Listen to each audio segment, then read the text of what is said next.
Steel Keep Kingdom, the most powerful kingdom in the Minecraft server. 10 years of authoritarian rule, wars, bloodshed, trade, prosperity, all from this one chunk, which has blossomed over the map and taken over biome after biome. But it wasn't always this way. The world started off as normal.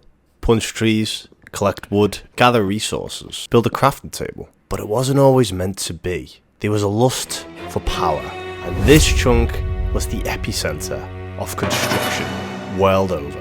I could bore you with the family lineages that help craft the Steel Keep Kingdom from the start, but I won't do that in the essence of timekeeping. So what we will do is we will move forward through the pillars of history and see exactly how this kingdom rose to power. The battlefield of the old Silk Road. Now a footnote in history, this field served as a passage of blood and death, as both the Steel Keep Kingdom and the Free Market City exchanged blows, with many casualties on both sides. The conflict was so bad in fact that they had to close and man the old Silk Road. There was a book left behind by one of the soldiers. The battle for the first tower took place not so long ago.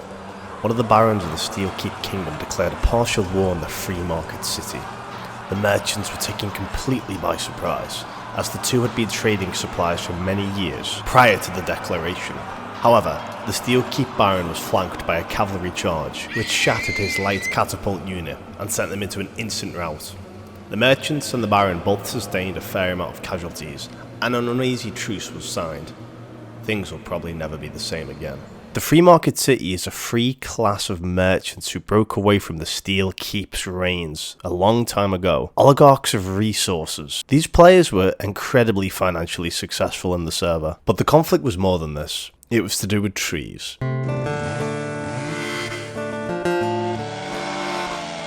The dark oak forests of Minecraft, known for their vast, plentiful supplies of wood.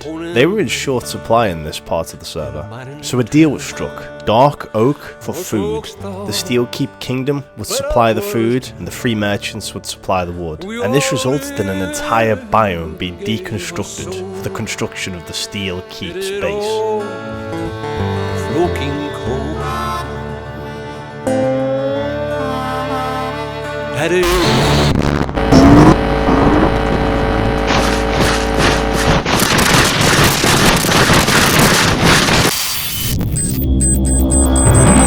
The map was separated into 4 distinct alliances, with the red the Steel Keep Kingdom, the yellow being the Free Market people, a combination of small tribes that have allied with the Free City themselves.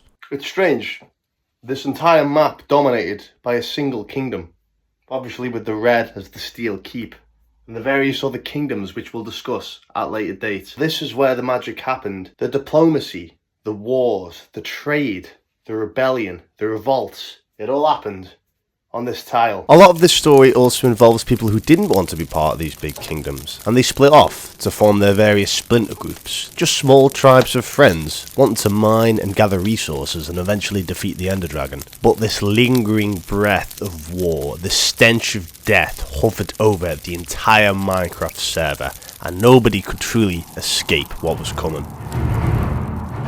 As the Baron attacked, the Free Market people got their resistance together and fought a valiant fight, sending the Steel Keep people back to their homelands. After the war, the people of the Free Market City finally decided to split from the Steel Keep Kingdom, ceasing all trade and focusing on their financial sector, becoming one of the richest factions in the Minecraft server. They merged with tribes and nomadic peoples of the server, combining cultures, building styles, all combined with their ancient knowledge of the Steel Keep Kingdom and their own housing styles. All these cultures combined and developed into an alliance of sorts, the Free Market Alliance. This culture thrived and spread across the lands, developing their own tech, their own building styles, making friends and enemies along the way. But overall, the civilization was well kept, developing a new border between the Free Market Alliance and the Steel Keep Kingdom, whose hostilities will hopefully one day end. But now with border checks, the ancient Silk Road was permanently closed, and it looked like there was never going to be any future trade anytime soon. The two peoples now sit on a knife's edge of hostilities. An ember could one day possibly start a new conflict. But the Steelkeep Kingdom eventually moved away, and it set its sights on something other than the free market city. The Steelkeep Kingdom went into overdrive, building huge tech that allowed them to harvest the landscape and gather resources faster than they'd ever gathered before.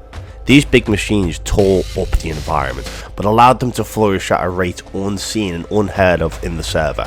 But this made them set their focus on the northern border. To the north was Trinity Walls, named after the 3 stretches of walls that protected this city-state. This was part of a larger alliance, the Chrisdonian Alliance, which was the northernmost kingdom to the reign of Steel Keep. A very vibrant city was Trinity Walls. It made its money from emeralds. It had an emerald mine within the city walls, alongside the most fertile grounds in the server. The city also offered a very important strategic advantage over the tile, as it would offer a natural boundary between the northern and the southern kingdoms.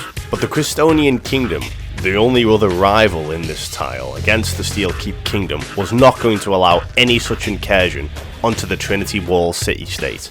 So they spent years building their defences, solidifying alliances, and developing a vast amount of resources and wealth, ready to possibly defend the northern regions. No words could describe the utter bloodshed that would incur if these two kingdoms went to war. So both sides were not entirely willing to put the swords to the test. And although Steelkeep Kingdom could very likely win such a war, it wasn't worth the amount of casualties and destruction that would incur after the battles. So for now, an uneasy peace has been signed. Not officially, but unofficially.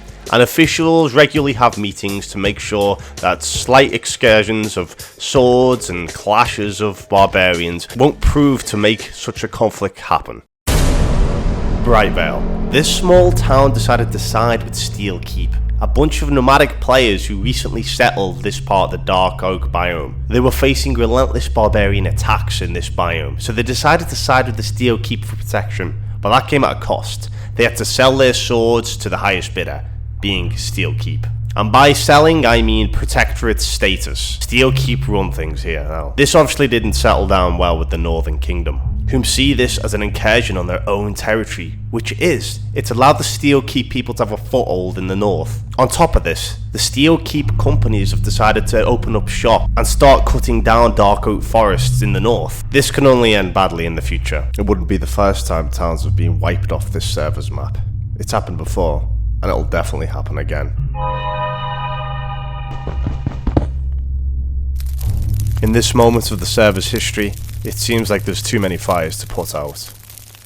So Brightvale decided to side with the Steelkeep peoples.